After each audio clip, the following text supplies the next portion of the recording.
Alright guys, back on the Centipede task again. I got the board assembled, and as you can see it's working. Initially I installed the board without removing all the wiring and stuff. I just left it connected for the most part. The junk that was added for the single chip hack that was originally on the board. Removed all that stuff after I got this board working, and then things didn't work. And I had to spend, half an hour or so figuring out why, and it's because when you do the hack, you have to cut power lines and reroute power so that you can get more address lines to the existing sockets.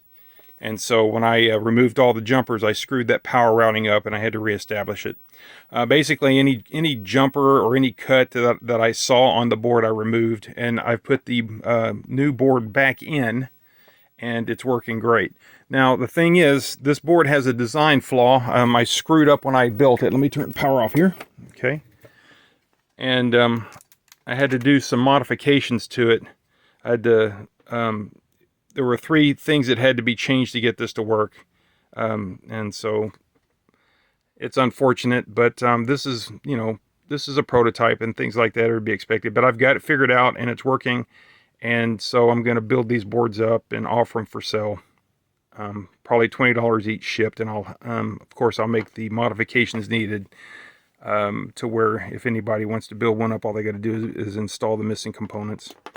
So that's what I'm looking at. Works great, very happy with it. And this is a lot neater solution than what we had before. Here's the pile of wires that I removed, and I used some of the wires to fix the bad jumpers, so it was even worse than that. But they drilled holes in the board, they cut traces, and they added 8 jumpers or something like that to get a single chip ROM to run the board here.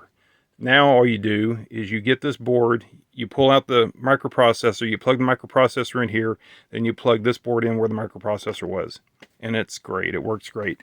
Also, I added a reset LED. This is optional. If you don't want that, you don't have to install this or the resistor.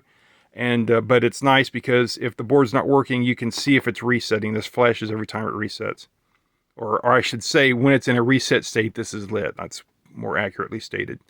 So that's it. Pretty nice. It's small, fits in there very nicely, and this is only for a Centipede board. Thanks for watching.